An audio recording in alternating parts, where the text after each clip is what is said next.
Olá pessoal, eu sou a Renata Freires. E eu sou a Elis. E estamos aqui gravando mais um episódio do nosso querido RHF Talk. Hoje com uma convidada muito especial também, eu sempre falo isso porque a gente escolhe com muito carinho os nossos convidados para trazer temas para vocês que nós consideramos muito relevantes. Estamos aqui com a doutora Amélia, ela é psiquiatra, ela trabalha hoje, ela é sócia, né, numa empresa que cuida aí dessa parte de neurodivergência chamada Bimira, e ela vai trazer muitos assuntos aqui relevantes sobre TDAH na vida adulta, TDAH nas mulheres. Vamos falar um pouquinho também de um tema que eu considero muito importante, né, que é o autismo na vida adulta. Então vamos falar várias coisas que eu tenho certeza que vocês vão gostar.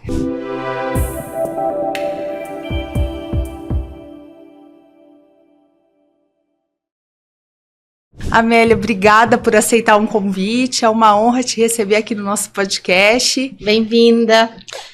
Obrigada a vocês por me chamarem para vir aqui conversar e para plantar sementinhas, né, de curiosidade e educação em quem está escutando ou assistindo mais tarde, para a gente poder entender. Pessoas que trabalham com pessoas precisam entender, né, sobre neurodesenvolvimento, para melhorar, né, a sua dinâmica, o seu relacionamento. Com certeza, sim. Maravilha! E quando a Elis falou, né, de você, eu falei, poxa, eu como mãe atípica que sou, venho aprendendo muito com os meus filhos sobre isso, mas claro que a gente sabe que é muito além, né, do dia a dia, do que a gente vive em casa, porque quando eles vão para o mercado de trabalho, para a faculdade, né, enfim, para a vida social, é tudo muito mais difícil, e difícil também ensiná-los a lidar com isso. Então, nós, entendendo um pouquinho, né, do que a gente pode contribuir, sempre é bem-vindo. Então, o meu coração encheu de alegria. E Eli sempre fala que eu sou uma pessoa com TDAH não... Ai, meu Deus! Mas eu não sou diagnosticada. E penso em fazer isso, né? Eu falei, por que não conversar com alguém que entende do assunto, né? E eu agradeço a confiança e espero que o meu conhecimento seja suficiente para tirar aí algumas dúvidas que você tenha. E já aproveitando o gancho, uma dos focos dessa empresa a qual eu participo é exatamente esse. Se nós médicos e familiares e pais, né, fizermos o nosso trabalho direitinho, né, enquanto as crianças neurodivergentes estão aí crescendo e se desenvolvendo, eles vão chegar na adultice. Sim. Né, e enquanto profissionais, eles precisam entender a maneira como funcionam, e os profissionais, quem vai ser, né, o empregador, vai precisar também entender um pouco sobre algumas características que, tudo bem, elas fazem parte de um espectro, mas de uma apresentação que é bem ampla, mas elas têm uma maneira, né, um padrão de acontecer. Claro, cada indivíduo é único, mas existe todo um funcionamento cerebral que faz com que a pessoa funcione daquela maneira. Sim. Né?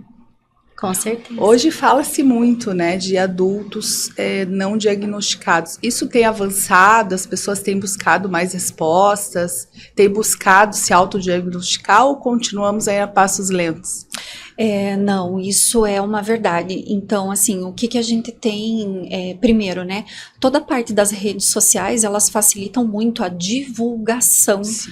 Do que é o diagnóstico, né, de como manejar, mas, infelizmente, as pessoas pensam, se autodiagnosticam e elas param aí, né, elas não vão para o segundo passo, procurar um médico especialista naquilo, naquela característica, ou então uma avaliação psicológica, ou então um neurologista, ou até um geneticista, que é um médico que pode ajudar em algumas condições, né, então sim, existe bastante autodiagnóstico, e claro, existem mitos que a gente precisa combater, né, então recentemente a gente viu, por exemplo, o Kennedy, né, que é o secretário de saúde americano, dizendo que a gente estava vivendo uma epidemia de autismo, né? Uhum. E essa é uma distorção. Na realidade, a gente não está vivendo uma epidemia, né? A gente só está diagnosticando melhor.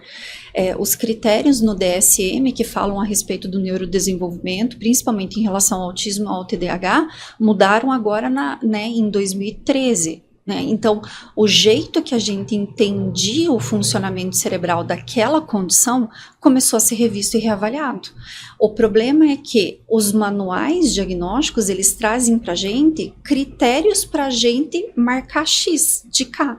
E nós, como médicos, a gente precisa entender o funcionamento da pessoa para daí ver se ela completa esses critérios ou não, né? Então, assim, puxando um pouquinho para o déficit de atenção, né? O déficit de atenção, ele antigamente era uma característica que a gente pensava que existia só em crianças. E daí você tratava a criança e ele simplesmente desaparecia. Sim. Enquanto na realidade a gente percebe que é uma condição que pode ser diagnosticada na adultice e que os sintomas às vezes não foram notados ou foram compensados enquanto era criança, né? É uma condição que pode durar, porque ela começa na infância, ela é uma alteração do neurodesenvolvimento, né? Então, ela pode durar lá da infância até a vida adulta, né? E por que a gente está conversando sobre isso? Porque as condições do neurodesenvolvimento, elas estão presentes desde do início da sintomatologia, né? Desde o início da vida da pessoa. E conforme você vai aumentando a demanda, uma coisa é a pré-escola, uma coisa é o colegial, outra coisa é a universidade, outra coisa é o mercado de trabalho, os relacionamentos. Conforme você vai aumentando a demanda, os sintomas podem ou não aparecer. Então, teve muita gente que lidou bem com as demandas na infância e acabou aparecendo os sintomas só na adultice. Por quê? Porque as demandas mudaram, né? Então, assim, só respondendo a tua pergunta de uma maneira mais objetiva, aumentou bastante o autodiagnóstico, mas não necessariamente aumentou a procura por profissionais da saúde mental. Entendi. Ainda existe um preconceito em relação a isso do próprio paciente, né? Existem preconceitos de colegas, né? Da sociedade, do modo geral, né? Exatamente. Por isso que a gente vejo isso. Esse é um dos motivos pelos quais a gente está aqui, né? Sim. Levar informação que por si só já combate o preconceito. A minha filha tem TDAH, né? Ela foi, acho que a menina para diagnosticar demora um pouco mais, o do meu filho foi mais rápido. E como foi importante, né, a neuro pedir uma segunda avaliação 2 anos depois, porque agora surgiram realmente outras demandas, outras dificuldades que não apareceram antes.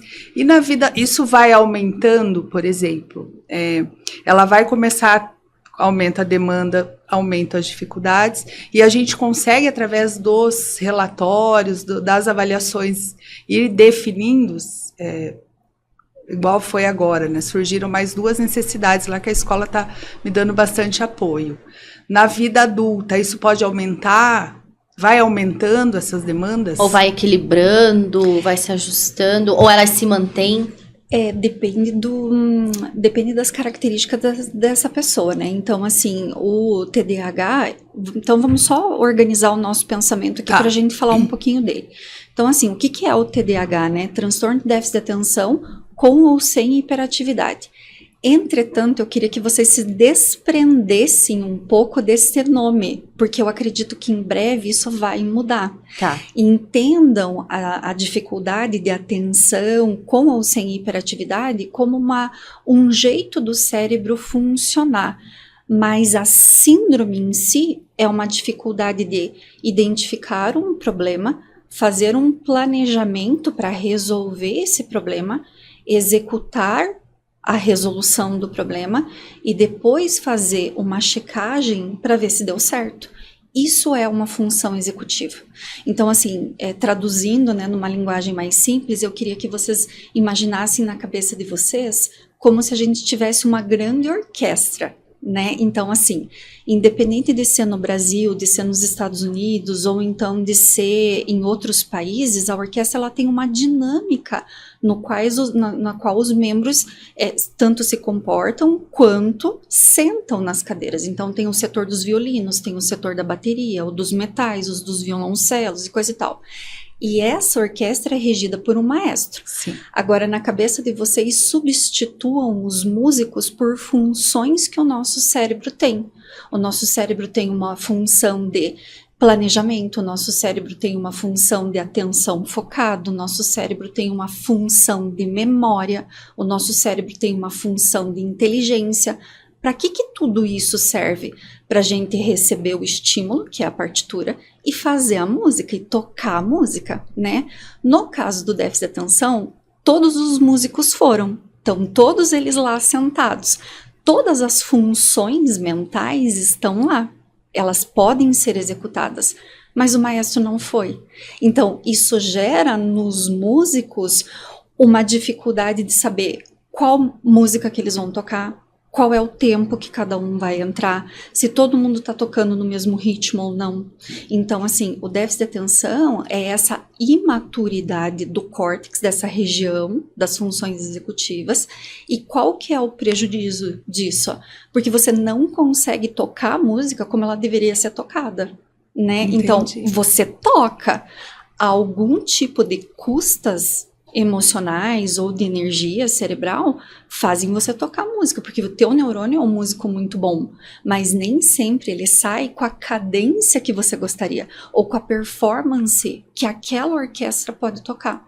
Então, esse é um dos principais motivadores para a pessoa que tem déficit de atenção, ela entender qual que é o jeitinho dela funcionar, e daí fazer foco no que ela precisa, ou melhorar ou não. Entendi. Então, assim, da mesma maneira, como não é só ruim não ter um maestro, como os músicos estão extremamente afinados e são bons, por que não a gente não pode acreditar que esse cérebro é mais criativo? E tem jeitos, porque os músicos estão soltos, Sim. né? Eles podem resolver problemas de maneiras que outras pessoas não resolveram, né? Mas não necessariamente eles têm a mesma cadência. Só que daí para um ambiente de trabalho, pensando na adultice, que existe meta, existe planejamento, existe tempo de tarefa, existe prazo. Processo de trabalho. Perfeito. Daí fica Isso truncado, pode impactar, né? Então, o déficit, essa disfunção executiva se manifesta desse jeito. Então, a sua pergunta era, né, esses sintomas vão aumentando ou vão diminuindo, né? Na realidade, de novo, depende da demanda e depende de como essa pessoa, né, esse ser, foi treinado. Porque, sim, a apresentação em meninos é diferente das meninas, e aqui a gente tem um hiato violento, né? Porque as mulheres só começaram a participar de ensaios clínicos a partir de 2016. Uau! Nossa! Sim, É né? recente. É super recente. Então, se você vai fazer a pesquisa na amostra, você tem que selecionar artigo científico que contém esse grupo. Além de meninos têm uma apresentação de hiperatividade e impulsividade maior. Nós, meninas, e daí a gente não precisa entrar na situação em relação a gênero e papel de gênero e tudo, Sim. querendo ou não, a gente foi educada ou doutrinada, né, a ficar mais quieta, né, a ter limites, a ter modos, a se comportar de uma Aceitar mais. né, a se comportar de determinada sim. maneira, né. E isso, né, nas meninas é um tipo de... É um inibidor? É um inibidor, Uhum. exatamente. É um tipo de conduta que faz com que esses sintomas, teoricamente, não apareçam. Então, meninas são mais desatentas do que meninos. Meninos são mais impulsivos, hiperativos e coisa e tal, né? E daí, assim, se essa criança cresceu, ela criou estratégias, né? Então, assim, se ela era uma criança que ela percebia que ela esquecia as coisas, ela começou a colocar tudo no mesmo lugar para ela não esquecer, ou ter uma rotina, ou anotar, ou usar agenda. Então, quando ela cresce, ela vai manter esses hábitos, né? Então, ela usa uma agenda Se para ela não... fosse treinada, né, ao longo dos anos. A palavra é exatamente essa. Treinada. Ela se treina para poder suportar as coisas. Só que daí existem situações que chegam no limite. Então, assim, se você sabe que você está sempre esquecendo alguma coisa, você fica num estado de hiperalerta, né, para ver o que é que você deixou de fazer, o que é que você esqueceu, Sim. né? E isso gera ansiedade. Então, E o sentimento de culpa também, não? Porque assim, poxa, de novo eu esqueci. mais do que culpa, né? Isso afeta bastante a autoestima, né? Porque você começa a se ver como uma pessoa incapaz, uma pessoa que não dá conta, uma pessoa insegura, que precisa sempre que o outro fique norteando, que o outro fique direcionando, né? Que o outro fique supervisionando, Então é difícil, né? Sim. E muitas características consideradas, né, femininas e de um mito do feminino. Então, assim, falar demais, né? Então, não ter o autocontrole para esperar a sua vez. Ou então, né, existe um termo que eu não vou me lembrar em inglês, mas em português ele é, assim, traduzido, né, de uma maneira informal como sonhar acordado. Né? Então, você está conversando com a pessoa aqui e ela simplesmente fez uma fuga, ela foi para outro lugar e ela perdeu um pedaço da conversa, né? Uhum. Então, daí na hora de voltar, ela não estava prestando atenção. Então, imagina isso num relacionamento ou então numa reunião de trabalho, né? Isso pesa. Exato, e daí ela sempre tá com uma característica de que ela, ou que ela não dá conta, ou que ela não cumpre o prazo, ou que ela não entrega as coisas que precisam ser entregues, né? Mas ao mesmo tempo é um potencial que talvez seja desperdiçado. Então, precisa ir de um trabalho não só da pessoa, no sentido do autoconhecimento, da psicoterapia, medicação, mas também da empresa. Da empresa, perfeito. Algo que a gente costuma olhar internamente. Até ontem, conversando com uma das nossas gestoras, eu falei para ela que a gente precisa sempre prestar atenção no que aquela pessoa tem para nos entregar. Porque muitas vezes nós, como empresários, queremos que a pessoa entregue além do que ela tem. Uhum. E como a gente sabe que tem muitos adultos não diagnosticados, obviamente que a gente vai aprendendo. Agora estamos tendo uma aula aqui, eu volto lá em casa, vou lá para a empresa, você falando. Uhum. A gente começa a observar alguns pontos de atenção na pessoa, né? E aí, como que a gente ajuda essa pessoa? Como que a gente, às vezes, um empresário impulsivo, que também talvez tenha TDAH, vai lá e demite, e perde um talento. E perde um talento por falta de uma habilidade de uma pessoa que não foi treinada.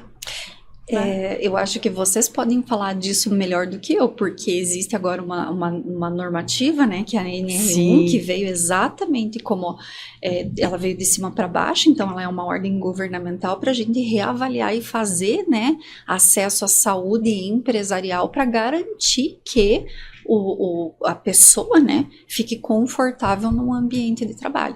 E aqui tem um dado interessantíssimo, só que daí eu vou passar um pouquinho para o autismo, tá? De uma pesquisadora chamada Laís Nunes de Jesus. Ela tem um Instagram e ela fez a pesquisa de mestrado dela fazendo entrevistas com chefes. Se conheciam o termo divergência e neurodivergência, 80% não conhecia. Acredito. Né? Então, assim, por que eu falei da NR1 e tô falando da Laís? Porque eu penso que a estratégia é educar tanto a chefia quanto os funcionários. E daí, de novo, precisa de alguém especialista na área, porque não é só preencher esses critérios de sintomas, é realmente entender que o seu cérebro funciona daquele jeito. E entender como trabalhar com esse tipo de cérebro, né? Que é isso que a gente precisa.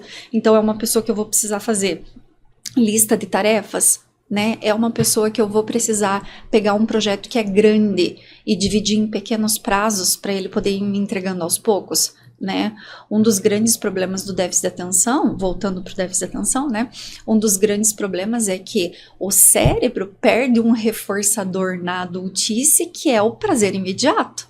Então, eu tenho que trabalhar o mês inteiro para ter o meu salário no final do mês. Então, isso é muito exaustivo. Então, premiar, fazer prêmios, né? Gamificação, que seria, eu acho que o termo, a partir do momento que você consegue chegar em etapas, é uma coisa que pode ajudar. Então, assim, quando você me pergunta como ajudar, a primeira coisa é educar, né? Educar tanto o empregador quanto a pessoa, quanto o ser humano. Né? E que tem uma saída. E como é difícil, assim... Sei lá, vou dar um exemplo meu, que aconteceu, né? Porque eu vejo que a gente tem que ter bastante sutileza, né? Eu sempre falando assim da questão do TDAH, eu sempre falei assim, gente, eu vejo como um modo de funcionamento. É um jeito como aquela pessoa funciona. Então, porque às vezes a pessoa ela recebe como um problema... Não, eu tenho um problema, eu tenho uma doença, eu falo, é um modo de funcionamento.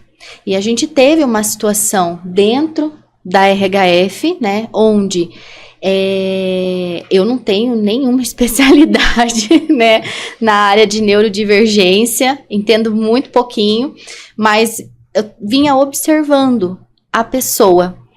E olha, eu vim observando ela há 5 anos, sei lá. Eu sei que foi bastante tempo que eu vim observando.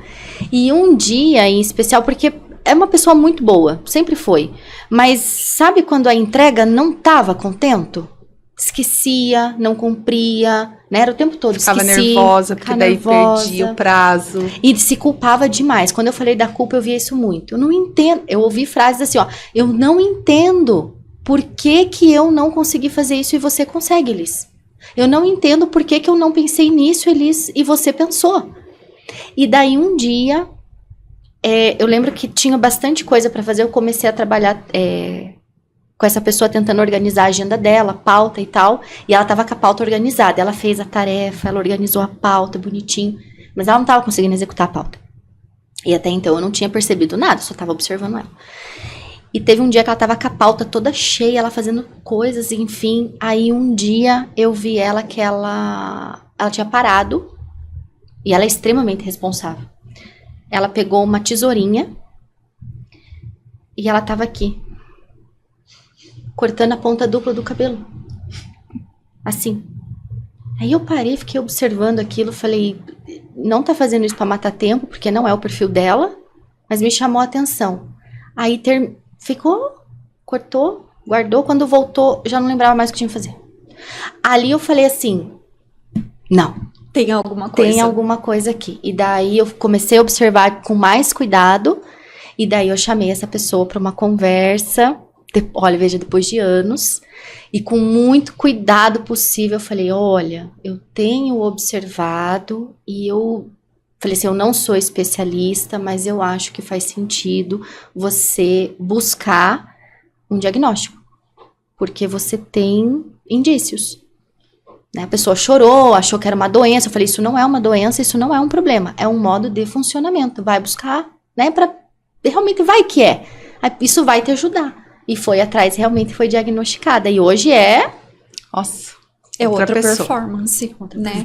E daí, assim, você veja, né, que sem você querer, você deu a parte da sintomatologia do déficit de atenção, né? Então, desta síndrome. Então, existe a desatenção, existe a impulsividade, existe a inquietação, em mulheres menos, pelo que a gente já falou antes, né?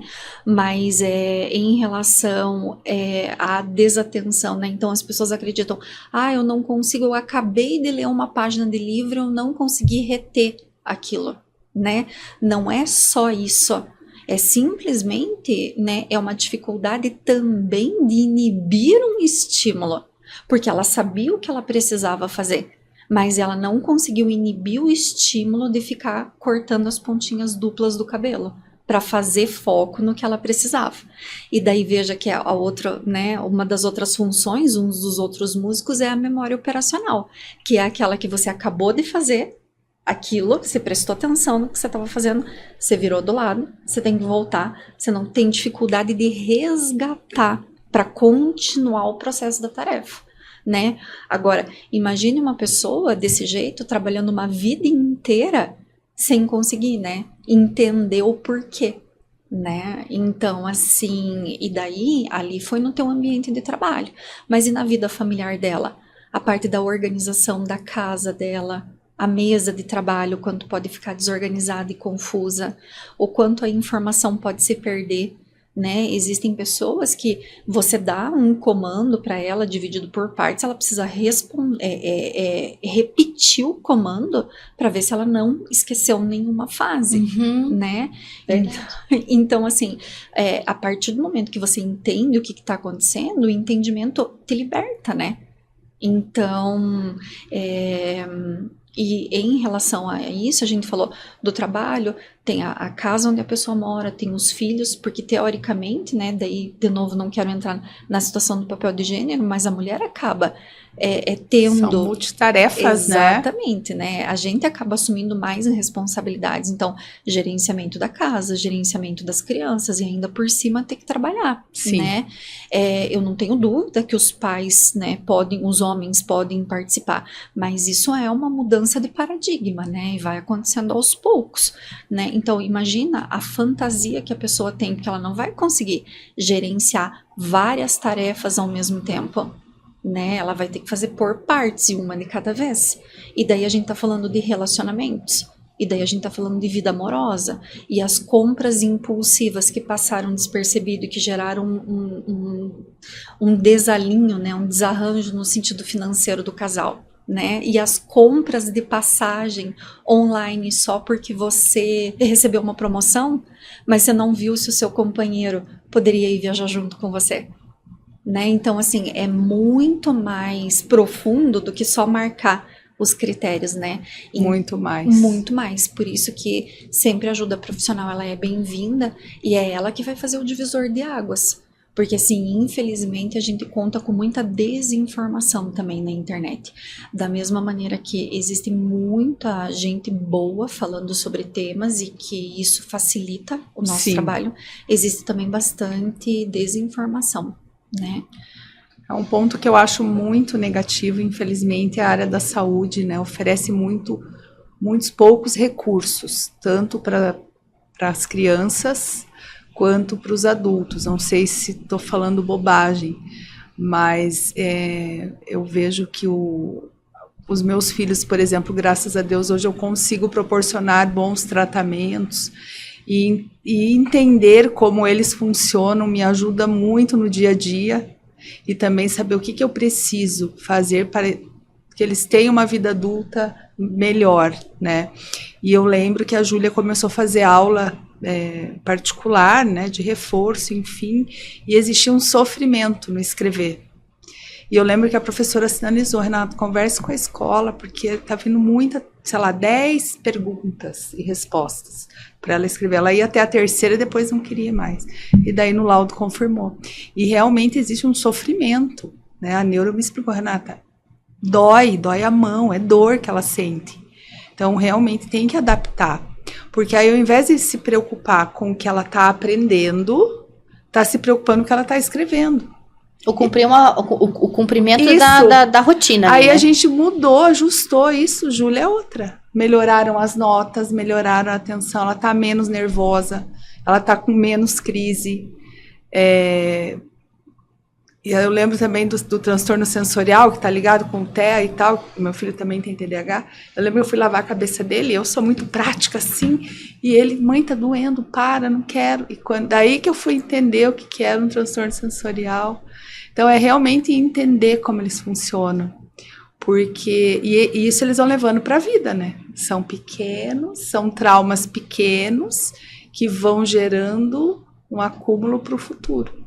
Mas também são a solução, né? Porque a partir do momento que você entende qual é a sensibilidade, por exemplo, sensorial, que você estava falando, você pode se programar, né? Então, assim, a partir do momento que você entende que você precisa de mais força, para você, Renata, precisa de mais força para entender que você lavou certo o cabelo do seu filho, né? Você consegue dosar isso e perguntar para ele, né? Como que você prefere que eu lave o teu cabelo, né? E ele me diz como, porque ali tem um ser humano. Claro. E ele pode, né, falar. Então, assim, ao mesmo tempo que ele o transtorno sensorial, ele é causador de muita irritabilidade, de muito descompasso, de muito desconforto, a partir do momento que a gente entende de onde vem, né, e o que fazer. Então, a roupa, né, ou por que não ter etiqueta da roupa, ou por que a roupa precisa... Ou a roupa, por que ela precisa ser larga, ou então ao contrário, né? Então é melhor eu estar preparada. Eu vou fazer uma cirurgia e o médico, né, tem uma alteração, ele é um autista, ele tem uma alteração sensorial que que ele precisa usar uma roupa justa para ele ter mais firmeza na mão. É uma entrada sensorial. Então, eu adapto e peço para ele comprar uma roupa de surf, um número menor. Então, vai ficar bem apertada nele, colada. Ele vai conseguir operar bem. Sim. Entende? Então, assim, são as estratégias, né? Então, assim, só pra gente colocar aqui o transtorno sensorial, para quem não tá muito habituado, né, com isso, é porque, assim, como que a gente recebe as informações para essa orquestra tocar, né? A gente recebe pelos nossos órgãos dos sentidos. Então, como que eu sei que esse estúdio não tá pegando fogo? Né? Porque eu não tô vendo chamas, porque eu não tô sentindo cheiro de fumaça, né? Porque eu não tô ouvindo pessoas gritarem ali fora, porque vocês estão plenas, calmas e belas aqui na minha frente, né? Então, assim, eu olho tudo, isso tudo chega para minha orquestra, a minha orquestra integra as informações com o meu maestro, né? Comandando e direcionando e fazendo foco onde eu preciso, né? E eu devolvo um comportamento de tranquilidade, de conexão, de conversa, etc e tal. Então, assim, a neurodivergência é isso, né? É você fazer um processamento da informação do ambiente de uma maneira diferente. Isso é a base da neurodivergência, seja ela pelo que for. O autismo, ele tem uma distribuição diferente dos neurônios dentro do córtex, o déficit de atenção tem uma modificação na maturidade desse córtex, e assim sucessivamente, né? E aí eu falei, eu acho que o governo precisa olhar mais para isso, espero que isso seja o começo, né, essa NR1, porque não é só o trabalho, tem que olhar também na questão pessoal de cada um, e a importância do diagnóstico mesmo, né, até para a pessoa viver melhor, ter um laudo ali para a empresa poder olhar diferente também. Acho que essa NR1 vem para ajudar. Hoje eu estava conversando com uma franqueada sobre. Ela falou, Renata, tá confuso. Inclusive a gente vai ter um treinamento com ela para a gente organizar isso, como levar isso para os nossos clientes, né? A melhor forma, de uma maneira mais clara, né? Mais a nossa língua. Porque às vezes a gente vai ler um documento lá, a gente não consegue entender. É muita formalidade, né? Então a gente tirar um pouco dessa formalidade e levar como a gente está conversando aqui. É um tema extremamente importante, é um tema complexo, mas é um tema que, se for levado para o empresário com esse olhar que a gente está falando aqui, tenho certeza que muitas empresas começarão a adotar novas formas aí de inclusão mesmo. Inclusão de verdade, né, doutora? Porque eu vejo e passo por isso. Existe lugares que tem e existe lugares que não tem, né? Eu concordo com você. Eu acho que qualquer tipo de alteração, de disfunção ou de doença, né, a gente precisa de apoio, seja do governo, seja do plano de saúde, Sim, seja da escola, também, né?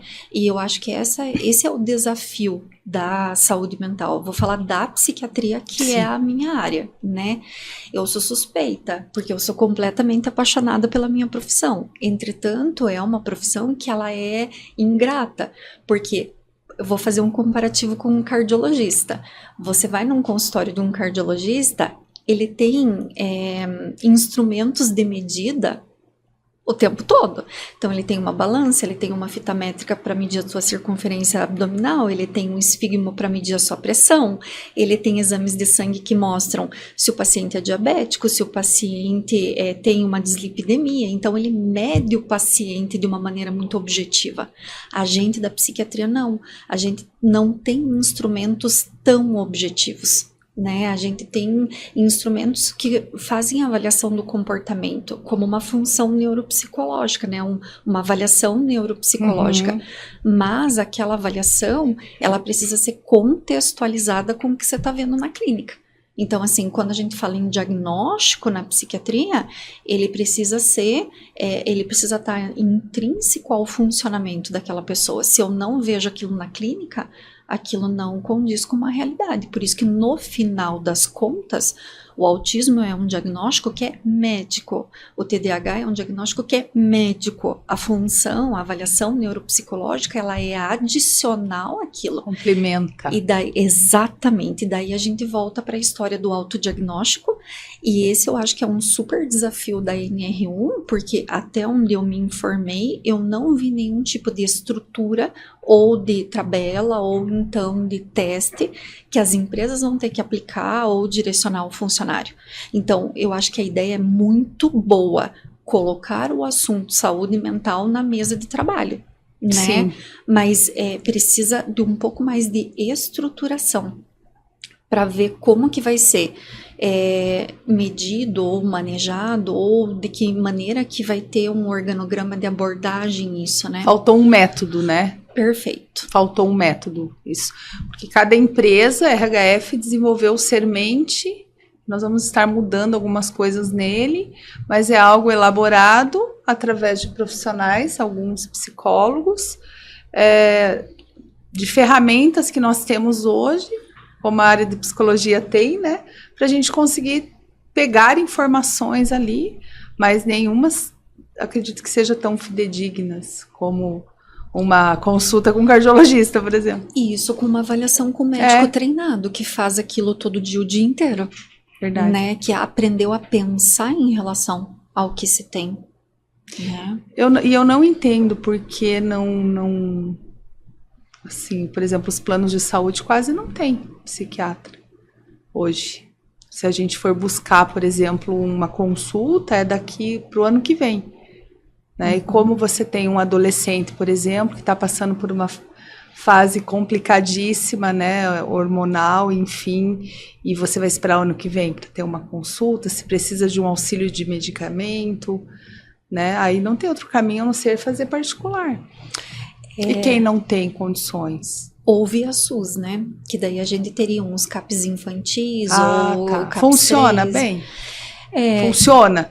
Eu acredito que sim, Tá. né? Porque como eu trabalho no serviço privado, eu não tenho acesso a esse. Eu nunca me interessei, na realidade, em pesquisar. É curiosidade minha. Mas eu acho ótimo. E eu acho que você está certa. O problema que eu penso em relação a plano de saúde, por que existe tantos bons, tantos profissionais muito bons no serviço privado? Porque se educar sai caro. Ah, sim, né? Caríssimo. Então, para eu ficar cada vez mais aperfeiçoada no meu trabalho, cada vez mais eu vou gastar mais. Investimento. Exatamente, eu vou investir, né? Então, eu preciso, um retorno, eu preciso do retorno disso, porque senão eu não tenho como manter, inclusive, né? E a saúde mental eu vejo que ela sempre foi colocada para baixo do tapete, sabe? É a visão que eu tenho, assim, hoje em dia, eu acho que tem se falado um pouco mais e tem se levantado mais a pauta da saúde mental, porque antigamente, e hoje ainda existe, né, a questão do preconceito, enfim, vai falar de saúde mental, o que é o louco, né? Psicólogo é louco. Hoje fala menos, psicólogo né? É louco, vai pro psiquiatra é porque é doido. Não, psiquiatra tem gente que não pode nem falar, né? Não pode nem falar. Não vou em psiquiatra, não quero tomar medicamento, não quero não sei o quê. E por conta de um preconceito. Às vezes eu faço alguns atendimentos na nossa rede, né? E a pessoa tá no sofrimento. E eu que tive crise de pânico, existe a crise de pânico que vem e vai, e tem aquela que fica quase que todos os dias você tem uma crise, ou leve, ou mais, né, dependendo da situação. Eu falo que chega num momento que a pessoa só chora, não dorme mais, não se alimenta mais, não tem vontade de levantar da cama. Precisa de ajuda. Precisa de ajuda. Eu sempre falo assim, procura uma ajuda, vai se avaliar. Porque ficar nesse sofrimento ninguém merece. As poucas crises que eu tive, a única pergunta que eu fazia assim, eu não quero, o que eu preciso fazer para não sentir mais isso? Graças a Deus, com fitoterápico, eu consegui me equilibrar e com as terapias, né? Com a minha amiga Elisa aqui também. Mas eu falo, tem que buscar o diagnóstico, tem que buscar ajuda. E eu acho que muitas coisas, aí, puxando para o TDAH, né, e para o autismo, enfim, das pessoas sem diagnóstico, aquilo que você falou, né, doutora? A pessoa vai tendo decepções, autocobrança, e isso vai desencadeando comorbidades. Né? Então, assim, que na realidade é o que as pesquisas mais mostram pra gente. Então, assim, para esse adulto ter sido diagnosticado só agora com uma neurodivergência, seja ela autismo ou TDAH, ele deu um jeito de sobreviver. Né? Então, assim, ele usou dos recursos que ele tinha, criou outras estratégias, pesquisou, leu e coisa e tal, e foi tentando viver. Isso não significa que ele tenha, né, uma conexão, que ele se sinta pertencente, que ele se sinta suficientemente bom na execução das tarefas, né? Sim. Então, assim, essas alterações são do neurodesenvolvimento, porque elas começam lá, né, quando o gameta se junta, o gameta masculino se junta com o gameta feminino, né, e tem todo um componente genético, mas a manifestação é no comportamento depois de uma faixa etária, né, por quê? Porque o cérebro está se formando, e daí, como a gente estava falando anteriormente, as demandas vão mudando. Então, o autismo, por exemplo, como ele estava, né, os sintomas comportamentais do autismo, né, padrão, interesse restrito, rotina, a parte de estereotipia, eles tendem a diminuir no longo prazo, porque a pessoa adaptou, né, a pessoa inibe aquele comportamento, ou ela transforma o comportamento dela em algo que seja mais, entre aspas, aceitável para a sociedade, né?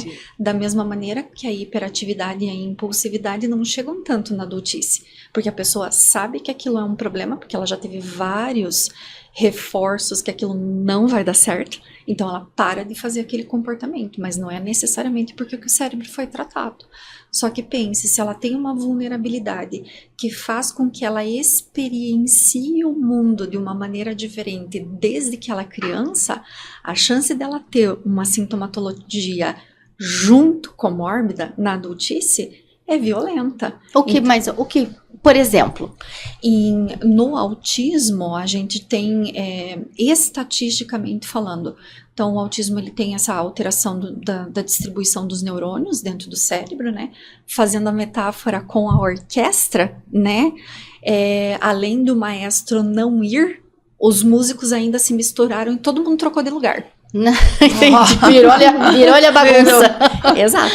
Eles tocam, mas o jeito que eles precisam fazer precisa de mais estrutura, precisa de uma partitura mais clara, talvez até com o tamanho da forma da partitura maior para ele poder, né? Então, assim, para ele poder executar a tarefa, né? Então, assim, no caso do autismo, voltando um pouquinho, como você tem uma alteração na distribuição dos neurônios, você tem isso já está documentado, uma alteração de melatonina. Então, você tem uma alteração do sono, em torno de 80% dos autistas vão apresentar alguma alteração de sono. E daí, por isso que é importante a gente entender a condição para poder direcionar isso. Porque esse autista talvez vai precisar fazer uma pausa maior no trabalho. Então, às vezes, eu preciso que ele durma depois do almoço ou num determinado momento para ele poder se reorganizar, porque o cérebro dele não tem a circuitaria igual a sua, por exemplo, né? Pensando que você não tem essa alteração. Então, no caso do autismo, a alteração de sono é uma das comorbidades mais frequentes, sintomatologia depressiva, e dentro da depressão a gente tem uma chance maior de efetivar o suicídio, porque estatisticamente os autistas entendem o suicídio como um método plausível de ser executado, ele existe por uma finalidade. Então, se a vida está tão difícil, eu posso executar, né? Só para você ter uma ideia, é em torno de 1 em 4 pessoas autistas que tentam o suicídio. Entendi. Quais são as vulnerabilidades, né? Um autismo nível 1 de suporte, porque ele sabe que ele tem as dificuldades dele e ele não vê uma alternativa, não vê uma saída. Quando você tem uma baixa rede de suporte, quando você é mulher e quando você não está trabalhando. Olha só. Então, esses são os fatores de risco, tá? Então, depressão, ansiedade também tem essa comorbidade. E daí, as outras comorbidades, né, dentro da própria ansiedade, o pânico, o transtorno de ansiedade generalizada, né? Outra comorbidade que também é diagnóstico diferencial toque, porque como existe um dos critérios que é restrição, né, e rotina, exigência da mesma rotina, né, isso pode ser super confundido com toque, então pode ser tanto comorbidade quanto sintoma, né, e sim, o autista pode ter alguma alteração de personalidade, porque daí, como a gente estava falando anteriormente, né, passou toda uma vida funcionando de maneira diferente, né, é difícil você não ter um funcionamento nas relações com outras pessoas que seja típico, né, que seja Você fala alteração de personalidade, que essa pessoa, ela pode, a personalidade ou o comportamento dela, ele pode ser flutuante? Eu falo em transtorno mesmo de personalidade, autismo comórbido com transtorno de personalidade borderline, porque tem uma desregulação emocional, né, muito intensa. Entendi. Né? E no caso do TDAH, as comorbidades também são, né? Ansiedade, porque você, a partir do momento que você se torna consciente que você é um desatento, você checa e confere o tempo todo. Essa é uma estratégia de enfrentamento da sua desatenção, que leva a um nível de estresse violento, né? E depois desse nível de estresse violento, a gente tem sintomatologia depressiva, né? Em crianças, o déficit de atenção não tratado, a gente tem uma chance maior da criança ter um desenvolvimento educacional ao que ela possa ter alcançado, né? E também em relação ao trabalho. O adulto não chega no todo o potencial que ele poderia. Crianças e adolescentes com déficit de atenção não tratado cometem mais crimes, tem mais problema com lei, polícia, essa parte de depredação do patrimônio, né? Por quê? Porque essa orquestra está funcionando sem um regente que coloque o foco que ele precisa desenvolver tal situação, né? Precisa ter controle, inibir alguns impulsos. Recentemente eu fiz uma viagem com meu esposo, nós ficamos 15 dias, né, fora. E aí a escola me ligou, falou, olha, ele descompensou muito. E eu falei para minha esposa, a nossa ausência, porque quem que ajuda ele a se organizar, né, com horários, com as atividades que ele tem, ir para o colégio, tomar banho, fazer tarefa, ir para o futebol, enfim, cumprir a agenda ali. Nós saímos, ele descompensou de uma maneira que eu nunca tinha visto. E isso é importante, porque vocês percebem que ele precisa de mais treino sozinho, para num futuro ele conseguir ter a vida que ele quer, né? Não ser tão dependente, né? Se ele quiser. Então, assim, essa é o foco, né, de tanta educação, que a pessoa não fique com a escolha que deu, que ela seja o protagonista da vida dela e que ela escolha o que ela quer. Então, se com 50 anos ela ainda quiser morar com os pais, é uma escolha dela. Mas ela pode morar sozinha porque ela tem condições. Sim. Né? Porque senão a gente entra num tema super desafiador para vocês, né, do RH, que é uma coisa chamada capacitismo. Que a gente parte do pressuposto que a pessoa não vai saber aquilo. Não, ela pode não querer aquilo. Mas como você deu o exemplo, que eu achei sensacional, né? Um médico que tenha transtorno sensorial, que precise de uma roupa mais apertada. Coloque a roupa mais apertada e ele vai executar a função. Na hora me veio assim, gente, e tem gente que olha e fala assim, não, tem autismo, não dá. Não, tem não sei o quê, não dá. Não, a gente pode, até porque eles possuem, eu penso assim, que as pessoas com neurodivergência, quando bem acompanhadas, bem assessoradas, né, elas conseguem, inclusive, aprimorar ou desenvolver as habilidades que elas possuem. Porque eu vejo assim, tem muito, por exemplo, né, eu vejo isso até ali pela família da Rê, né, são inteligentíssimos, né, o filho dela é de uma inteligência que eu olho assim, eu falo, ele escreve, parece A. Parece A. Eu pergunto pra ela assim, foi ele mesmo que escreveu? Dela foi, Elisa. Eu falo, meu Deus, ele tem um vocabulário riquíssimo e até por conta até do próprio hiperfoco, eu nunca esqueço quando ele era menorzinho, estava com hiperfoco em aviação. Você sentava para conversar com ele e ele sabia tudo. Sabe De tudo. modelos de avião. Sabe Sabe tudo tudo. ainda, Rê? Tudo. É absurdo. Então, assim, tem habilidades ali que você consegue realmente... Naturalmente que existem situações que precisam de adaptação, até para você poder extrair o melhor daquela pessoa, mas não olhar ela realmente como com capacitismo e entender que, ok, eu vou ter que adaptar algo aqui, até pensando na inclusão, mas por quê? Porque esse profissional aqui, ele tem essas habilidades, isso aqui vai ser muito útil dentro da empresa, é saber realmente E quando adequar o bem ambiente. adaptado, eles entregam muito. Entregam muito. Lembra que eu citei a Laís Nunes de Jesus, quando Sim. ela fez o estudo dela, né? Então, a Laís, ela é autista, adulta, ela fala abertamente sobre isso. Ela trabalhou muito tempo com consultoria, mentoria, e dentre as coisas que ela sempre fala pra gente, que por que a adaptação do ambiente de trabalho é uma coisa que vale a pena?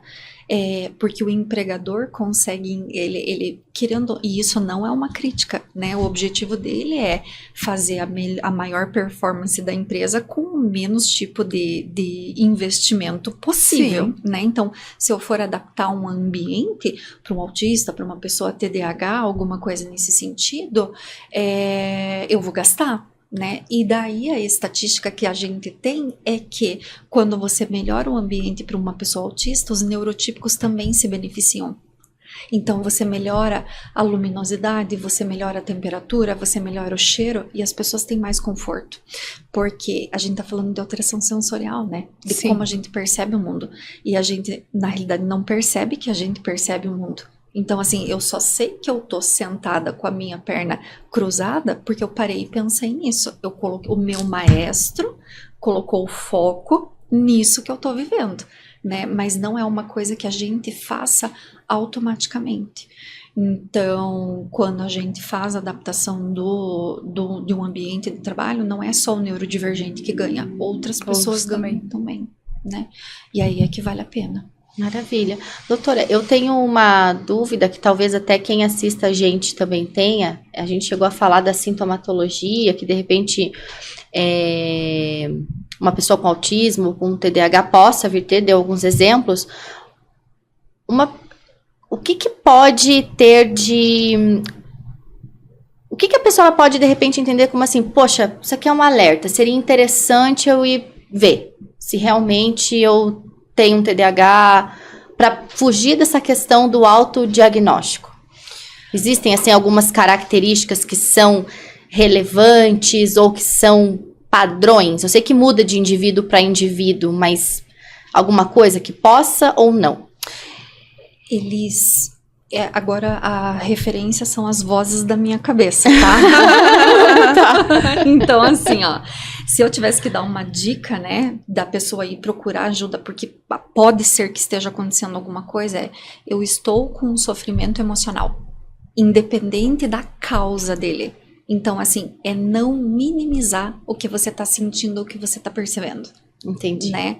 Então, assim, eu estou, por exemplo, a sua funcionária, né? O sofrimento dela veio. Eu não sei o que acontece comigo. Você pensou de uma maneira clara, teve esse tipo de ideia, por que eu não pensei nisso? É isso que ela precisa sentar e falar na frente do médico dela. Eu tô com um problema no meu trabalho, que a minha chefe, a minha colega de trabalho, ela tem um super insight e eu não consigo acompanhar o que é que tá acontecendo comigo. Porque se eu for pegar por sintomas, desatenção pode ser sintoma de depressão. Desatenção pode ser sintoma de uma hipomania. Desatenção pode ser sintoma de outras coisas. Rigidez de rotina, no caso do autismo, pode ser sintoma de toque, né? Hiperfoco pode ser autismo, pode ser transtorno bipolar em fase maníaca, né? Então, assim, o marcador tá sofrendo, não deixe quieto. Não deixa crescer, né? Vai investigar. Porque né? as consequências não são nada boas, né? Não. Então, sentir o desconforto, eu acho que tem que realmente E sabe, meninas, tem uma coisa que eu queria muito falar, é que a gente sempre foi doutrinado a acreditar que a psiquiatria era a especialidade do nada, né? Não deu nada nos exames, então é psiquiatria. Então eu tive taquicardia, eu tive falta de ar, eu tive sudorese, eu tive tremor, eu procurei, tive dor no peito, né? Eu tô descrevendo uma síndrome do pânico, mas ela pode ser vista como uma alteração cardiológica. Geralmente. Né? Então eu procurei o cardiologista, ele não encontrou nada, então é da psiquiatria, né? Então isso já caiu por terra há bastante tempo. Então a gente já tem exames de imagem, a gente tem exames de desenvolvimento do cérebro, a gente entende como que é feito, por exemplo, sei lá, o termo que vem na minha cabeça é a poda neuronal. A gente cada vez mais está entendendo mais. Então a gente saiu de uma especialidade que não tinha, né, uma abordagem científica para uma abordagem bastante baseada em evidências. O problema é que esses exames que me dizem como que o seu cérebro funciona, eles são caríssimos e a gente faz em pesquisa, né? A gente não tem isso na nossa prática do dia a dia, né? Não consigo coletar a quantidade de serotonina que tem dentro do seu cérebro para você ver, para a gente ver se você tem uma alteração. Entendi. Né? Essa serotonina que eu coleto periférica é um marcador que está funcionando, que está circulando nas plaquetas. Eu não sei se ela vai chegar no cérebro ou não. Entendi. Então, essa serotonina baixa não significa que dentro da minha cabeça está baixo.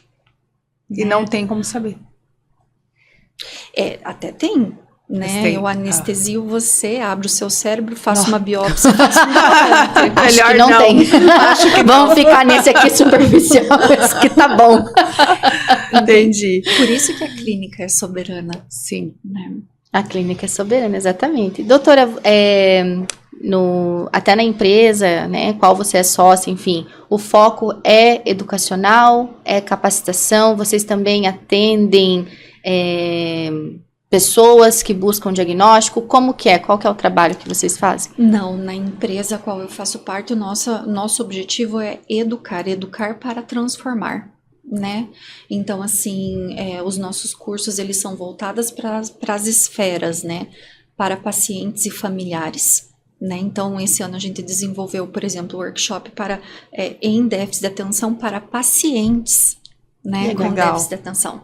A gente desenvolveu workshops para pais de pessoas, né, atípicas, né? Então, o nosso foco são pessoas e familiares, profissionais de saúde, né? Porque, ótimo. De novo, a gente tem uma grande divulgação de informação, a gente fica confuso o que a gente lê e o que a gente não lê. Então, é como se a Bimira fizesse uma curadoria com um suprassumo, né, disso. E a nossa meta agora é entrar no setor privado e empresarial, né? Pensando na NR1 que vem aí.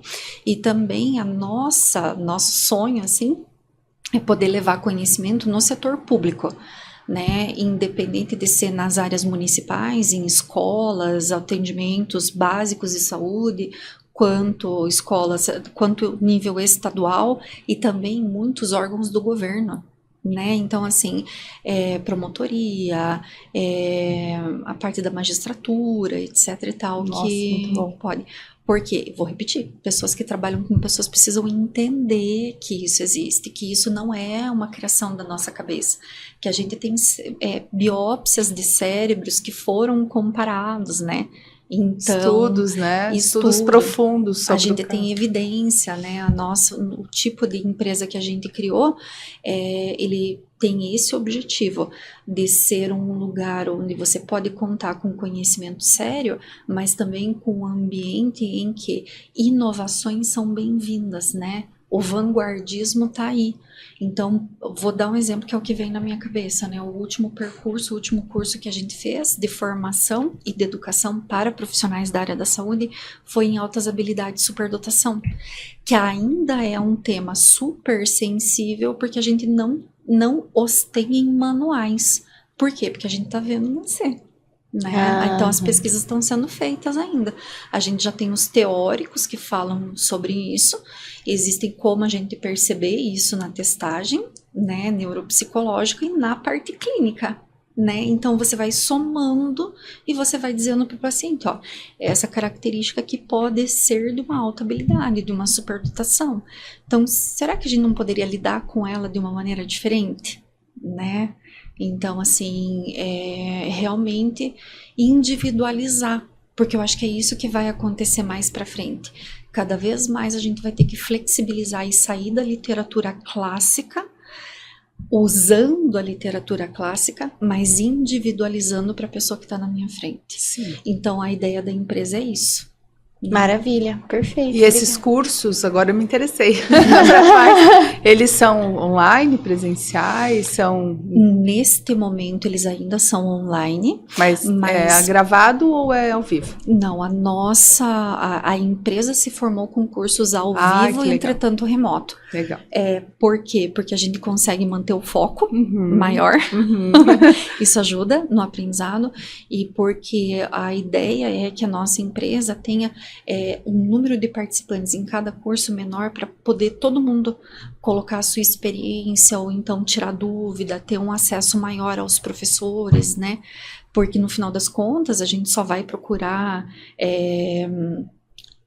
informação quando a gente tem desafios, né? Exatamente. Então, assim, é uma praxe da nossa empresa fazer discussão de caso clínico com todos os docentes do curso, né? Então, a pessoa leva o caso clínico que ela tem dúvida para a gente poder discutir. Porque se for para eu fazer supervisão com as minhas colegas, eu não preciso fazer no curso, né? Então, essa é a ideia. Maravilha. Adoramos, doutora. Nossa, que aula. Muito obrigada. Ai, que bom que vocês gostaram. Gostaria que passasse, né, para quem está nos assistindo, o Instagram, né, da empresa, para que eles possam conhecer melhor o trabalho, quem se interessar também pelos cursos. O nosso Instagram é oficial_Bimira. BEEMYRA. Tá? Perfeito. E muito obrigada, gente, pelo acolhimento e pela oportunidade. Foi maravilhoso. Maravilhoso, que os projetos de vocês sejam muito abençoados, só prospere e leve mais informações aí para quem está precisando. Nossa meta é do Oiapoque ao Chuí. Isso aí. O mundo precisa de informação. Parabéns, Amélia. Obrigada. Obrigada a vocês, gente. E para você que ficou até aqui, espero que tenha gostado desse episódio. Eu particularmente amei, como mãe atípica, sempre essas informações me ajudam muito a cuidar dos meus pimpolhos. Não deixe de nos seguir, né, nas nossas redes sociais, RHF Talentos Oficial, Renata Freires Oficial, e também você que está querendo contratar, procure uma RHF próxima a você, candidato que está em busca de oportunidade, né, Elis? Com certeza. Não deixa aí de cadastrar o seu currículo na nossa página. E é isso. Obrigada. Isso aí, pessoal. Siga o Elis da RHF, nosso canal no YouTube do RHF Talk. Também temos o nosso Insta, né? Do RHF Talk Podcast. O episódio com a doutora Amélia está lá, assim como todos os outros que nós gravamos. Com certeza vai levar bastante conhecimento para vocês. Obrigada. Obrigada.